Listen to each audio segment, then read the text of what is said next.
அகர முதல எழுத்தெல்லாம் ஆதிபகவன் முதற்றே உலகு. உலகத் தமிழர்களின் உள்ளந்தோறும் வள்ளுவம் என்கிற தலைப்பிலே கடந்த 3 நாட்களாக திருக்குறள் கருத்துக்களை உங்களோடு பகிர்ந்து கொண்டிருப்பதிலே நான் பெருமகிழ்ச்சி அடைகிறேன். இதை தொடங்கியவுடனேயே பலர் தகவல் கொடுக்கிறார்கள். இது சிறந்த ஒரு பணி, இதை நன்றாக செய்யுங்கள் என்று அன்பர்கள் எல்லோரும் மிகுந்த பிரார்த்தனை உணர்வோடு தகவலை கொடுத்திருக்கிறார்கள். அவர்களுக்கெல்லாம் என்னுடைய மனமார்ந்த வாழ்த்துக்களை தெரிவித்து மகிழ்கிறேன். முக்கியமாக இந்த உள்ளந்தோறும் வள்ளுவம் என்கிற தலைப்பிலே நம்முடைய சிந்தனை இவ்வாறு அமையப்போகிறது. அதாவது, நாம் இந்த உலகத்தில் இருக்கிறோம். மனிதர்களாகிய நம்மிடத்தில் இருக்கக்கூடிய ஒரு மாபெரும் சக்தி அறிவு. இந்த அறிவை நாம் உடையவர்களாக இருக்கிறோம். உடையவர்கள் யார், உடையவன் யார் அப்படிங்கிறது ரொம்ப முக்கியம். திருவள்ளுவர் அறிவு உடைமையினர். நிறைய இடத்துல உடைமைங்கிற சொல்ல திருவள்ளுவர் பயன்படுத்தி இருக்கிறார். உயிர்களாகிய நமக்கு உள்ளம் இருக்கிறது. நம்முடைய நூல்கள் படி, அறநூல்கள், சாத்திரங்கள் படி, அடிக்கடி நான் சாத்திரங்கள் என்ற சொல்லை பயன்படுத்துவேன். சாஸ்திரம் என்றால் சாஸ் என்ற சொல்லுக்கு நன்மையை உபதேசிப்பது என்று பொருள். ஷாஸ் அப்படிங்கிற சம்ஸ்கிருத ரூட்டுக்கு டு டீச் அப்படின்னு அர்த்தம். சாஸ்தி, சாஸ்தின்னா உபதேசித்தல், கற்பித்தல் அப்படின்னு பொருள். இந்த கற்பித்தலை செய்கிறவனுக்கு பேரு சாஸ்தான்னு பேர். நம்ம ஐயப்பனுக்கெல்லாம் சொல்றோம் இல்லையா, தர்மசாஸ்தா ஞானசாஸ்தான்னு சொல்றோம்.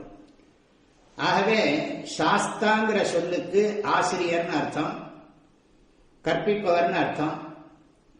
அறநூல்களை, அறிவு நூல்களை கற்பிக்கின்றவருக்குத்தான் சாஸ்தான்னு பேரு. அந்த நூல்களுக்கு சாஸ்திரம்னு பேரு. திரம் அப்படின்னு சொன்னா பாதுகாக்கிறதுன்னு அர்த்தம். தமிழ்ல சாத்திரம்னு சொல்லுவோம், சம்ஸ்கிருதத்துல சாஸ்திரம்னு சொல்லுவோம். அந்த திரம்ங்கிற சொல்லுக்கு காப்பாற்றுறதுன்னு அர்த்தம். மனித உடலில் உள்ளத்தோடு இணைந்திருக்கின்ற உயிர்களுக்கு பாதுகாப்பான அறிவை கொடுப்பதுதான் சாஸ்திரம் என்று பெயர்.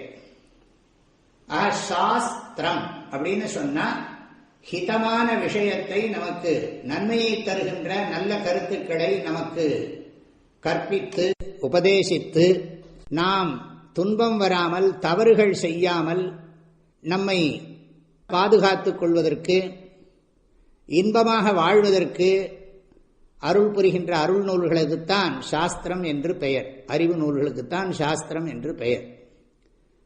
மனித உடலிலே வாழ்கின்ற உயிர்களாகிய நமக்கு, இதை நான் திரும்ப திரும்ப சொல்லுவேன். ஏனென்றால் உயிர், உள்ளம், உடல், உலகம், உறவு, இதை நீங்கள் நன்றாக ஞாபகம் வைத்துக் கொள்ள வேண்டும். நாம் எல்லோரும் உடல்களிலே வாழ்கின்ற உயிர்கள். நமக்கு உள்ளம் இருக்கிறது. இந்த உள்ளத்தில் பல்வேறு அம்சங்கள் இருக்கின்றன.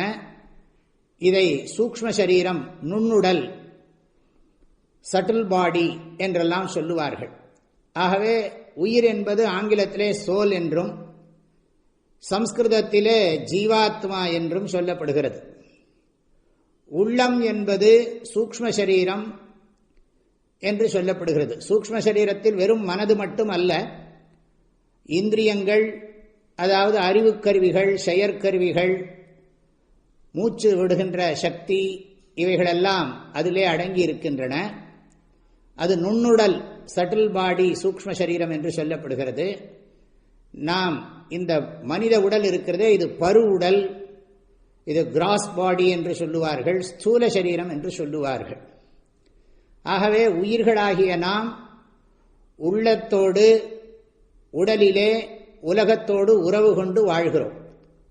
விழிப்பு நிலையிலே மட்டும்தான் இந்த உலகத்தோடு நமக்கு தொடர்பு இருக்கிறது. கனவு நிலையிலே இந்த உடல் மூலமாக நமக்கு இந்த உலகத்தோடு தொடர்பு இல்லை. ஆழ்ந்த உறக்கத்தில் நமக்கு உள்ளத்தோடும் தொடர்பு இல்லை. இந்த உண்மையை நாம் முதலில் கட்டாயம் சிந்திக்க கடமைப்பட்டிருக்கிறோம். இதை நாம் தொடர்ந்து நாளை சிந்திப்போம். அனைவருக்கும் என்னுடைய மனமார்ந்த நல்வாழ்த்துக்கள். வாழ்க வள்ளுவம், வளர்க மனிதநேயம்.